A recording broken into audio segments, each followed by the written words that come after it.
Shalom. First and foremost, I want to give all praises, honor, and glory to Yahweh, Bahashem, Yahushua, Bahashem, Kakadash. Next, double honors to the elders and apostles of Great Millstone who rule well. Peace, love, and salutations to the hopeful elect. This is your brother Dawada from the Men of Valor Camp here in Greenville, South Carolina, coming back with another video in sincerity and in truth, the Lord willing, it can be edifying. And the title of this video is going to be something to the effect of, right, it's going to hit like a ton of bricks. And what I'm referring to is when all hell breaks loose, all right, when the instability fully sets in, all right, and there is no turning back to the way that things were, okay, because everything is a bit calm. We see, it's like the quiet before the storm, so to speak, all right, where the prophets and those that have the eyes to see can see that there's about to be a massive change, all right, there's about to be massive disruptions on a carnal and a spiritual level. All right.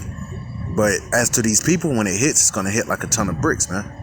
All right. So I have this right here starting in the book of Sirach, chapter 5. And I'm going to start at verse 6. It says, "Say not his mercy is great." Whose mercy? It's speaking about the Most High Yahweh. Okay. You're not supposed to say that. Now, we understand that the Lord is merciful. Okay. Because we've all sinned and fallen short. All right. But he has a remnant that he will bestow mercy upon. That was set up from the foundation of the world, and that's not anything that we did in particular, right? Because it was already set up from the beginning, right? And we're just playing out our roles, and we're doing what's pleasing to Yahweh Bashem Yahushua, so that we can be a part of that number, all right? To solidify that, a spot and a place in the Lord's mind when it comes to mercy, when He pours out His judgment. Okay, what you're not supposed to say, hey, His mercy is great, and this is speaking about these wicked ass people, man. Because they think that God is just all love. They always say that God is love. Well, yeah, that's true. All right. But He also brings evil upon people, man. All right. He hates sinners. All right. They have that saying in the Christian church that the Lord hates the sin and loves the sinner. That's not true. Okay. Because the scriptures say otherwise, man. All right. This is what that's speaking about. These people that want to say, oh, the Lord's mercy is great, that they can just be fucking wicked. And do what they want, and they believe that the Lord is not going to punish them for the evils that they do. All right, but verse 6 again, it says, "And say not his mercy is great. He will be pacified for the multitude of my sins." Right, He's just going to overlook it. All right, now for the elect, all right, which will, we are in sinful flesh. We do go off. All right, but everybody's not of the elect, man. All right, the mass majority of people believe that they're good. Look how they act, man. Right, the pride that they have on them, they think that nothing is ever bad going to happen to them. All right, it says He will be pacified for the multitude of my sins, for mercy and wrath come from Him. Okay, that's that balance. Mercy and wrath come from Him. The Lord is a Lord of balance, man. All right, he said He forms the light, He creates darkness, He makes peace and creates evil. The Lord does all those things, man. He controls both sides of the spectrum. All right, it says for mercy and wrath come from Him. Okay, the Lord is very merciful to His elect. All right, on this side, and to the nation of Israel, He does not love these damn heathens. All right, He's going to pour His wrath upon them. And the 2/3 of our people that don't want to get right, all right, that are spiritually Gentiles, spiritual heathens, okay, they're going to feel the Lord's wrath too. It says, for mercy and wrath come from Him, and His indignation resteth upon sinners. Did He say, oh, it's just a sin? No, He said it rested upon sinners, man. That righteous hatred. Because that's what indignation means. All right? And the Lord, He hasn't forgotten what you damn people have done, man. All you people. All right? If you're not of the elect, man, the Lord is remembering, especially if you're an Israelite, the Lord is remembering your iniquity. And He's going to recompense that unto you. All right? Galatians 6 and 7. Be not deceived, the Most High is not mocked. For whatsoever a man soweth, that shall he also reap. All right. Once again, it says, "And His indignation resteth upon sinners." It says, "Make no tarrying to turn to the Lord, and put not off from day to day." Right. You're not supposed to make a tarry. You're not supposed to tarry, basically. So like it, you're not supposed to do it when you want to do it. Like we always mention, being in that spirit, like G Herbo's in, that he's going to serve the Lord when he's old and basically on his deathbed. You can't do that. All right, and it's going to explain why. It says, "Make no tarrying to turn to the Lord, and put not off from day to day. For suddenly shall the wrath of the Lord come forth, and in thy security thou shalt be destroyed, and perish in the day of vengeance. And that's basically what I wanted to go into in this lesson. All right. That's why the Lord is telling you, make no tarrying to turn back to him. Read in Isaiah 55, seek ye the Lord while he may be found, while the prophets are out prophesying. All right. The Lord is putting the spirit on us to show our people where they're going off, and it's for their benefit. It's not for their hurt. Although our words may be harsh. All right. Hey, words, man, won't physically necessarily put you to death, man. Us speaking to you, all right, which, you got to take that with a grain of salt because, all right, the words of the Lord are very powerful. It says that in Hebrews. All right, but what I mean is, us just speaking harshly, so to speak, to you isn't really going to hurt you, But if you want the Lord to speak, which that's what most of our people want to do, they want to hear from the Lord. The Lord ain't going to say nothing to you, man. He's just going to judge you. Okay? Then you're going to be dead and back in the spirit world. Then he'll tell you where you went off at. He'll show you where you needed to be reproved. All right. But that's why the Lord is extending his mercy now to the house of Israel, saying, make no tarrying to turn to him. Because when that destruction comes, it's going to hit like a ton of bricks, man. And that's an old saying, in the world, but it's going to hit hard and it's going to hit fast, man. You're not going to know from whence it came. All right. Which we see where it's coming from, as the scriptures say, we're not in the dark, man. All right, we see what's going on. We're being circumspect.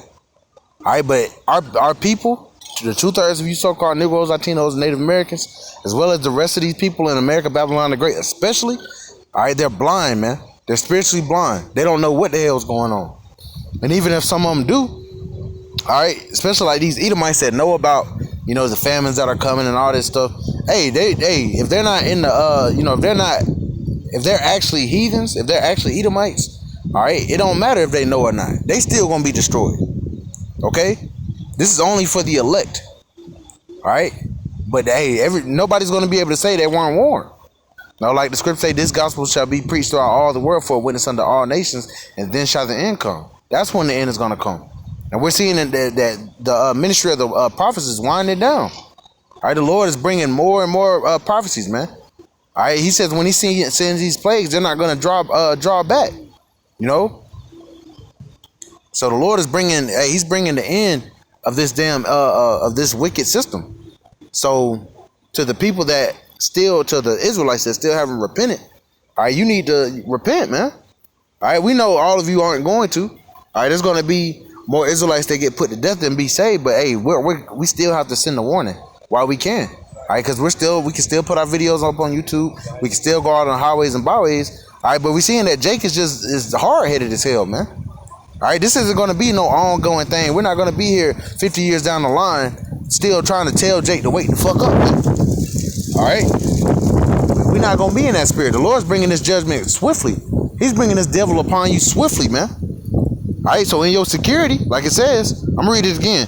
Verse 7 again, make no tarrying to turn to the Lord and put not off from day to day. For suddenly shall the wrath of the Lord come forth, and in thy security, in your security, when you thought you was all good, you about to buy a new house, about to buy a new car, you started this new job, in your security, right? Or even in the comfort of your own home, where you think you're most secure. It says, in your security, thou shalt be destroyed and perish in the day of vengeance, right? Because the Lord has it out for those that sin, man. That you just think that God ain't gonna do nothing to you. God is okay with your fucking wickedness and your folly, and he's not. All right, he's about to put the smack down on you people, and when it comes, it's gonna hit you like a ton of bricks. Let me grab something else.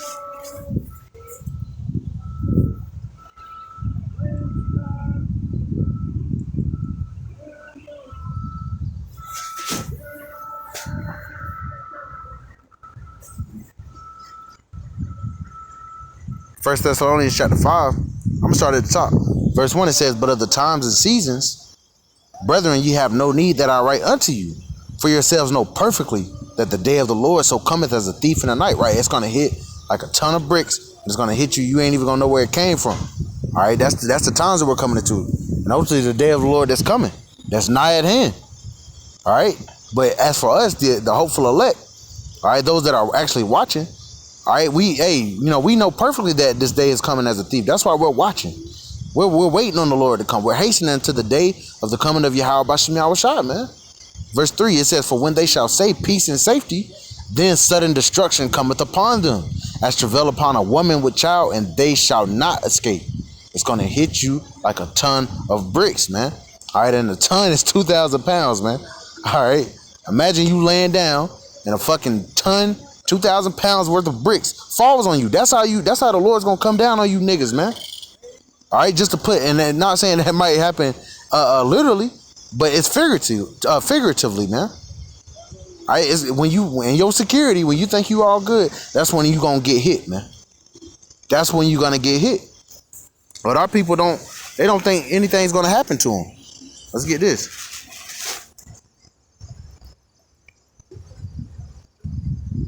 The book of Ezekiel, chapter 12.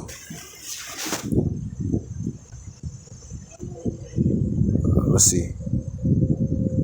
God, this is Ezekiel chapter 12 and verse 26. Again, the word of the Lord came to me, saying, Son of man, behold, they of the house of Israel say, the vision that he seeth is for many days to come. And he prophesied of the times that are far off. Right. It ain't gonna happen in our generation. Maybe our children's generation. The MOTB ain't coming right now. You know. Oh, Esau's not gonna come down with that great wrath. Oh, you know, we supposed to love our neighbor. We supposed to get along with these people. When they plotting on killing you niggas, man. And that's within this generation. The Lord said, this generation shall not pass until all things be fulfilled, man. This is that wicked ass, adulterous ass generation. Okay? That the Lord's gonna bring that great judgment upon.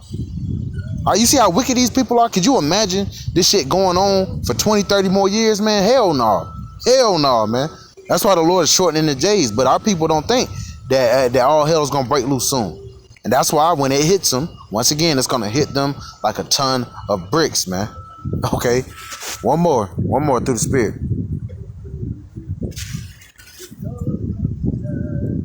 Amos chapter 9 and verse 8, it says, behold, the eyes of the Lord power are upon the sinful kingdom, and I will destroy it from off the face of the earth. What's that sinful kingdom? America, Babylon the Great.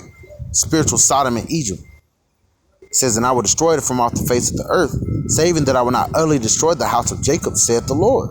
For lo, I will command, and I will sift the house of Israel from among all nations, like a corn is sifted in a sieve, yet shall not the least grain fall upon earth. All right, the Lord is going to get the elect out the way, and the 2/3 are going to be left here, and they're going to be melted. Verse 10, here's the point. All the sinners of my people, all of them, not some of them, all right? Not a couple of them going to be able to sneak out the back door, but the Lord said, all the sinners of my people shall die by the sword, which say the evil shall not overtake nor prevent us. They don't think that anything bad is going to ever happen to them. And once again, it's going to hit them like a ton of bricks, man. And that's the point. And it's coming soon, man. All right? The Lord willing, this is edifying. I want to give all praise, honor, and glory to Yahweh Bashim Yahushua, Bashim Makar. Double honors to the elders and apostles, the great millstone who rule well. Peace, love, and salutations to the hopeful elect. Till next time, Shalom.